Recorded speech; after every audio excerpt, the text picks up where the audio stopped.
Hi, Jordan here and welcome to yet another video about money.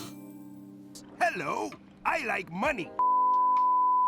So regardless if you are currently working, schooling or traveling, most of us, and I mean most of us, will be plagued by this question: how much should I save every single month? Should I save $50 a month, 20% of my salary, or just save up all my bonuses? And outside of our income generating activities like our day job and our investment, saving money is one of the most crucial skill set to have, and that's the biggest factor to decide whether we'll achieve financial freedom.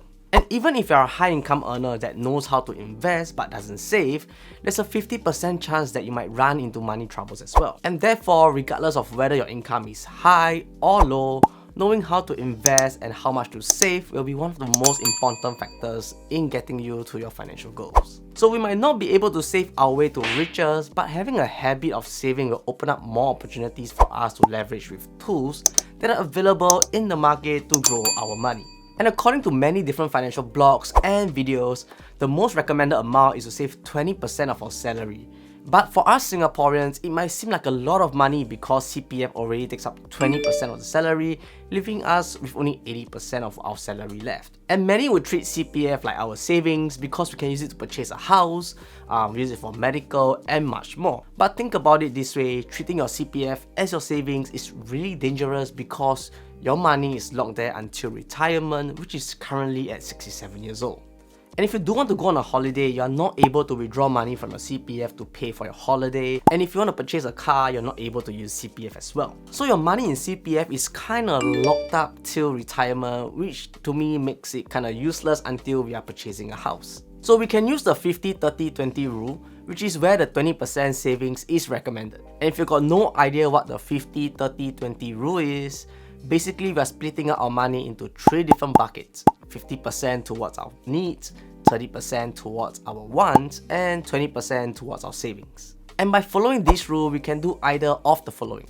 Number 1 is to save as much as we put into CPF, or number 2 is to calculate 20% of your net pay and save that money. And though from the way I'm telling you this, it might seem very simple and easy to understand, but in practice, this is going to be much more complex than that. So the ability to save 20% of your income is largely dependent on how much you earn. So for example, if you're a high income earner, you might be earning $10,000 a month, and saving $2,000 seems pretty easy to do. You might even save more with a prudent lifestyle, and in fact, at the point of earning $10,000 a month and a prudent lifestyle, one can easily save up to 50% of their income. And on the flip side, if you're earning $2,500 a month, saving 20%, which is $500, is a huge chunk of money that can be used to pay bills or other financial commitments that you might have. So this might leave you frustrated and miserable, but trying to save something is always better than saving nothing. And always remember that all these are just guidelines, and your situation and experience will be very different from the content creators, but the ultimate goal here is for you to start saving something and work towards increasing your savings rate. So the other big question that many people have is how to save more money. And there's a phrase that says you can only save as much as you earn. So take a while to let it sink in, because this was a phrase that changed my perspective about savings. So imagine if you are earning $2,500 a month.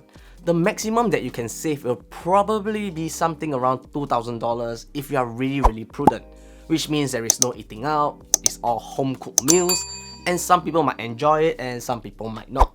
And if you're looking to increase your savings rate, the best thing to do is to increase your income, which can then boost your savings rate as well, which will give you more options to the things that you can do, or maybe even help you reach your financial goals much earlier. But if you're a student or still in national service where you're not able to do part-time work or some side hustles, you can consider starting with a small amount like 3-5% savings rate and slowly work your way up to the recommended 20%.